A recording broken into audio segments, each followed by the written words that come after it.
Okay, so the president of Kazakhstan is like, ah, shit. Oil. What the fuck am I gonna do with all this money? I have all this money from finding oil.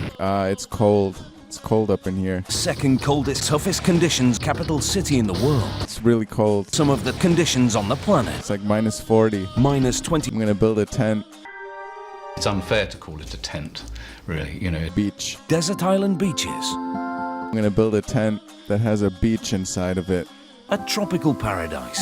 And I'm gonna have an all-year beach. Desert island beaches. That my people can go to. So he goes to these architects in London and he's like, hey. Desert island beaches. And this architect's like, dwellings that would be. I have dreams of putting domes over Manhattan. It was a very evocative project. Okay, so they come up with this iconic angled tent. So they're like, okay, we can finish this in just 1 year. So now they've been building it and they're already 2 years behind schedule. Why are they behind schedule? That's unacceptable. These architects, they're sitting in their office, they're like 6 floors, vast car park, 2 levels, western shop, boutique, cinema, 2 floors of entertainment, bar center, restaurants, arcades, a monorail, tropical water park, wave pool, 2 beaches, Minster Fuller inspired energy efficient tent, 195,000 cubic meters of concrete piles, some 10,000 kilometers of steel, 88,000 tons of concrete. But they don't know the workers, they're there, like they have to pour the concrete.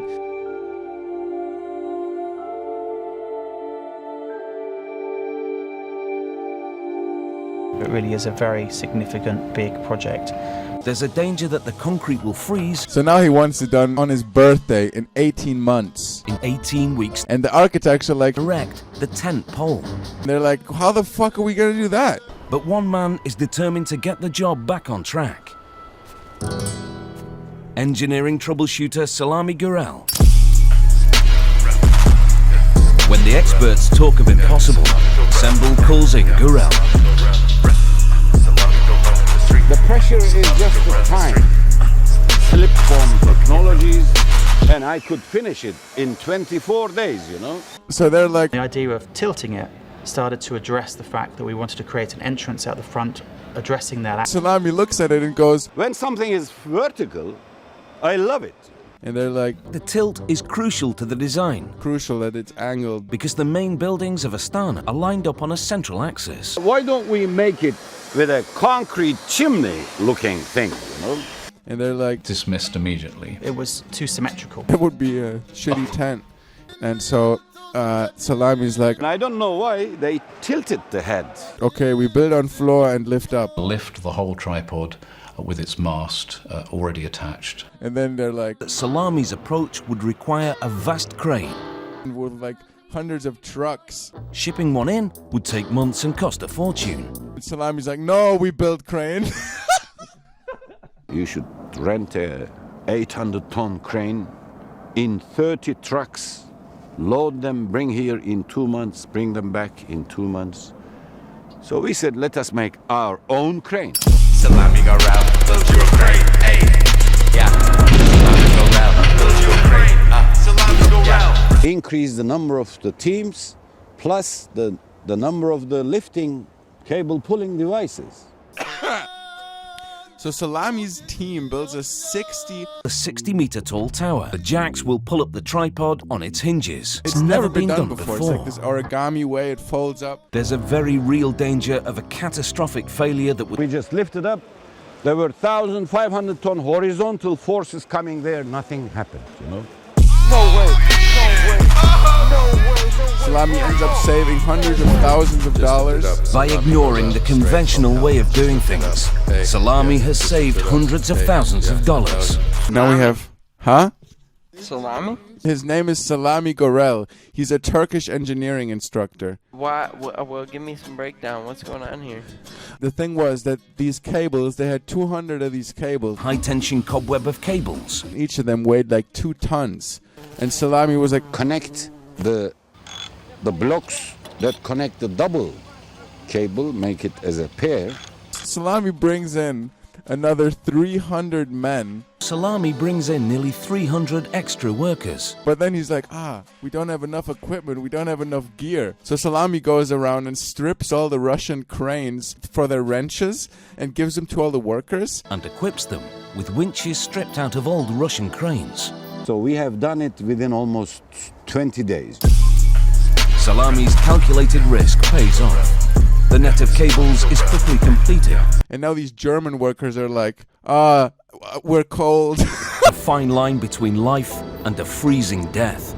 The days that are really difficult is when the ambient temperature is very cold. We bought good clothes for the workers. Salami's like, I give you blanket, I give you clothes. Blankets, some heating units. Salami's like, what do you want more? You know, and these Germans are like... The cold is extreme at times. And Salami's like... Let us also put our teams on top of this net. And then he throws his men. He's like, okay, my men also go up there. Throw loads of people at the job and get it done fast. And now the experienced workers... trained the new workers to install the cushions. The safety is... It's the worst safety you've seen on the planet. They installed like a shitty net in case somebody falls down. In order to avoid any accident, we have decided to install a safety net. Salami Gorel, build you a net. People can walk on it. Salami ain't cushion, he building a tent. Salami Gorel. 10 teams, 83 cushions per team. Containers. The cushions are... The key to success is installing the cushions in warm weather. To the hooked profile on the alloy here. Matt can hardly bear to watch. Most of the time then we're not able to work at all. The cushions are in place. Now we're ready to turn the supply on.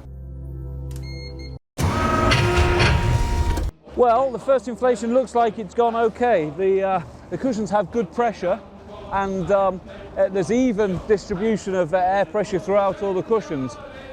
So yeah, we're looking pretty happy with it. They just turn it all on and it all works. Salami's boldness has saved valuable months. And it's up. The world's biggest tent. It's unfair to call it a tent, really. You know, it is a precisely engineered tension structure. A structure unlike anything else on Earth. And Salami just disappears into the snow. And the Kazakhstani president is left with his pleasure dome filled with... Incredible range of activities, from exhibitions, half a kilometre of jogging trail.